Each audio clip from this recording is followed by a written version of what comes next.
SOLIDWORKS 2015 has introduced many enhancements for weldment design. First, let's look at the Structural Member feature. New visual highlighting identifies the active group in yellow and others in purple. Tooltips are provided to help identify which group each member belongs to.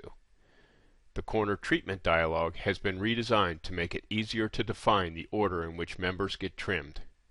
All groups are listed in a single page along with their trim order, and the selected group is highlighted in yellow. This dialog is now non-modal, so you can manipulate the model to visualize the corner treatment before accepting. Gussets can now be created between members that contain gaps such as these two tubes.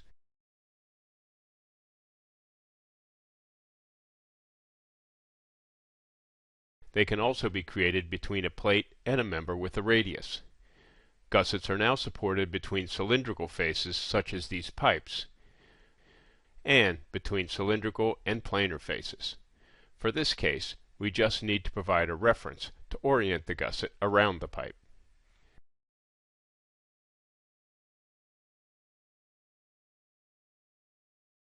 End caps have now been enhanced and now can be created internal to a structural member. Define the thickness and the inset distance from the end. The offset value defines the gap between the edge of the end cap and the inside of the tube. Notice that when a section is cut of this tube, the end cap perimeter is cut normal to eliminate any complicated machining requirements. When creating weld beads, users now have more flexibility to define the required weld. The weld bead feature now supports welds across multiple bodies. It also allows creation where multiple weld beads would be created from the selection.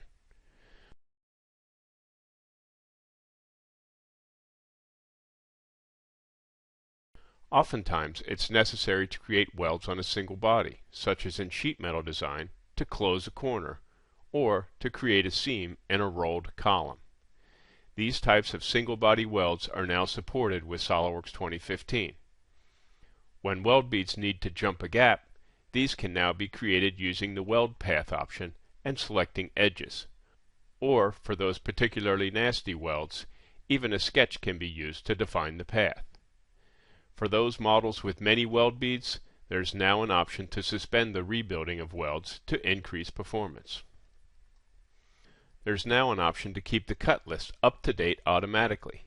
The previous automatic option only grouped the items into cut list folders. This new option will ensure that the cut list is up to date all the time. In fact, there are now options to create the cut list, keep the cut list up to date, create the derived configurations and their as welded as machine descriptions, and an option to rename the cut list folders with descriptions of the items it contains. Watch how the cut list updates. Now that makes it much easier to recognize. The cut list properties have been enhanced, and now a quantity and total length property are created automatically. These properties can be very useful in bills of material, cut lists, and in annotations on drawings. And finally, for manufacturing, users often want easy access to weld prep or machined features, but these are often scattered throughout the feature tree and cannot always be grouped in folders. These features can be added as favorites and now grouped into subfolders, providing easy access to these items.